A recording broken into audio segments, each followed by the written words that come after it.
a démarré une formation en gestion hygiène menstruelle pour les filles qui sont au niveau des CFP ex-CRETEF, des filles qui sont vulnérables, qu'on a mises au niveau de ces CRETEF-là pour leur permettre d'apprendre un métier et de pouvoir s'autonomiser. Mais ça ne doit pas se limiter à cela. On a dit qu'il faudrait aussi ajouter des renforcements de capacités sur les questions liées à la santé sexuelle et reproductive pour leur permettre de pouvoir maîtriser leur corps, de pouvoir démystifier les questions qui sont liées au cycle menstruel, aux règles, et leur permettre aussi de développer une attitude positive par rapport aux menstrues. C'est pourquoi on a institué cette formation avec l'accompagnement de notre partenaire l'UNFPA pour permettre à ces 80 jeunes filles d'avoir toutes les informations nécessaires et de pouvoir gérer leur hygiène menstruelle correctement. L'hygiène menstruelle, on dit l'hygiène d'abord, c'est la propreté. Quand il n'y a pas d'hygiène, c'est des maladies. Donc si une fille, surtout là où si son appareil génital n'est pas propre, si avec la survenue aussi des règles, c'est pas propre, donc il peut développer des infections sexuellement transmissibles qui peuvent même amener à ce qu'il y ait une stérilité. Donc avant que cela n'arrive, on a dit qu'il faudrait au moins aider ces filles-là à grandir parce que malheureusement en Afrique, il y a beaucoup de choses qu'on considère comme tabou. Communiquer sur ça ou bien permettre à quelqu'un d'avoir des informations sur ça, c'est tabou.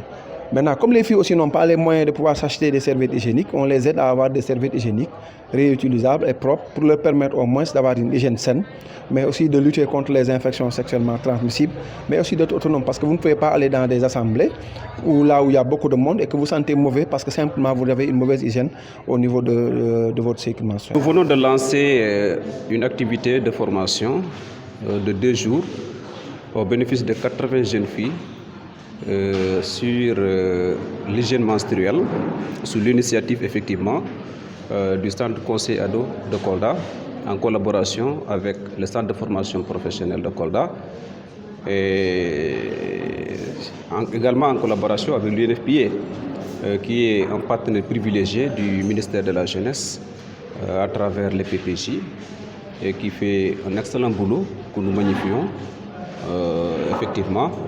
Et cette formation constitue véritablement un maillon important donc, dans la vie du jeune, particulièrement du jeune fille. Parce qu'aujourd'hui, nous le savons tous, la santé est avant tout l'intrant premier du développement. Donc si la personne n'a pas une bonne santé, elle ne peut pas vraiment aspirer à incarner un métier ou incarner une activité quelconque dans sa vie. Donc ce module de formation est venu à son heure et il constitue véritablement d'une importance capitale. Et ça entre également en droite ligne avec les missions du ministère de la Jeunesse, dans ses missions d'encadrement, d'orientation, mais également de formation des jeunes. Donc aujourd'hui, c'est un motif de satisfaction qui m'anime en présidant cette activité de formation qui doit durer 2 jours. Donc nous félicitons également la disponibilité des jeunes filles qui sont là, venues en masse pour véritablement bénéficier de cette formation sur l'hygiène menstruelle.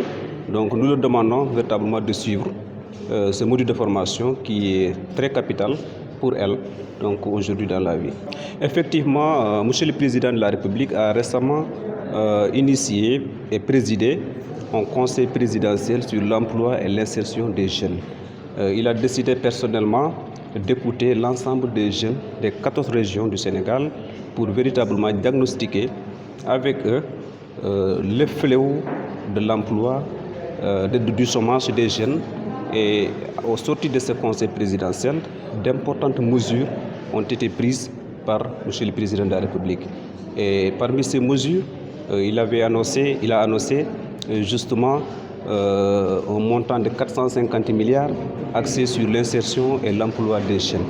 À côté de cet important engagement, il a également pris une mesure d'étendre au niveau des 45 départements des pôles emploi, installer des pôles emploi qui vont aider les jeunes dans leur orientation, dans leur insertion en matière d'emploi et de l'employabilité. Mais également, au niveau du ministère de la Jeunesse, il y a un important programme qu'on appelle les maisons de la jeunesse et de la citoyenneté, qui est aussi un programme cher du président de la République, que Madame la ministre de la Jeunesse, Néné Fatoumata Tall, est en train de piloter. Et la phase pilote a été lancée et aujourd'hui il y a 8 maisons qui sont déjà en cours de construction au niveau des 8 départements, dont le département de Vélingara qui constitue aussi une phase pilote parmi ces 8-là. Et d'un moment à l'autre également, ces maisons vont être étendues sur l'ensemble des 45 départements du Sénégal.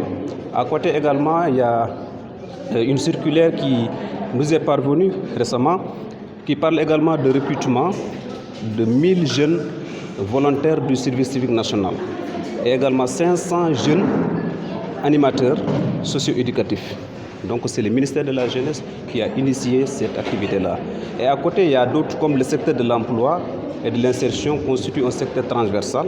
Il y a d'autres ministères également et d'autres services comme l'ADIE, comme aussi l'UCG, comme le ministère de l'Environnement qui aussi s'activent, n'est-ce pas, dans le recrutement de ces jeunes-là, à côté des institutions également qui financent comme l'ADER. Voilà, donc toutes ces initiatives-là sont aujourd'hui mises en place par l'État pour véritablement aider les jeunes à trouver une insertion, à trouver un emploi pour pouvoir être vraiment autonomes dans le cadre de leurs activités. Et c'est des activités également qui sont à magnifier, d'autant plus qu'aujourd'hui le taux de chômage est élevé, les jeunes en ont besoin et nous espérons que cette initiative va vraiment porter ses fruits et va régler une partie de la problématique de l'emploi des jeunes au niveau de notre pays. Et la région de Kolda également n'est pas en reste. Les jeunes vont en bénéficier. Et comme je l'ai dit, les 1500 volontaires que le ministère de la Jeunesse a lancés pour son recrutement, donc les jeunes peuvent vraiment venir s'inscrire sur la plateforme ministère de la Jeunesse.com. L'information est en train de circuler. Aujourd'hui, nous sommes dans un monde virtuel et également il y a les mouvements de jeunesse, il y a le conseil régional de la jeunesse avec ses démembrements au niveau des départements, les conseils départementaux de la jeunesse et au niveau communal, les conseils communaux de jeunesse, qui sont des structures vraiment qui s'activent beaucoup dans le cadre de l'information des jeunes. Voilà. Et également, il y a les services techniques, comme le service régional de la jeunesse, les CEDEPS, les CCA, et tous ces services-là également. Et à côté également, il y a les services, il y a l'ANPEJ, il y a une antenne d'ANPEJ qui vient d'être installée au niveau de la région de Kolda. Il y a également le PRODAC. Tout ça, c'est des services qui aujourd'hui, une fois qu'ils ont les informations au bénéfice des jeunes, ils n'hésitent pas vraiment à les divulguer au bénéfice de la jeunesse de la région de Kolda.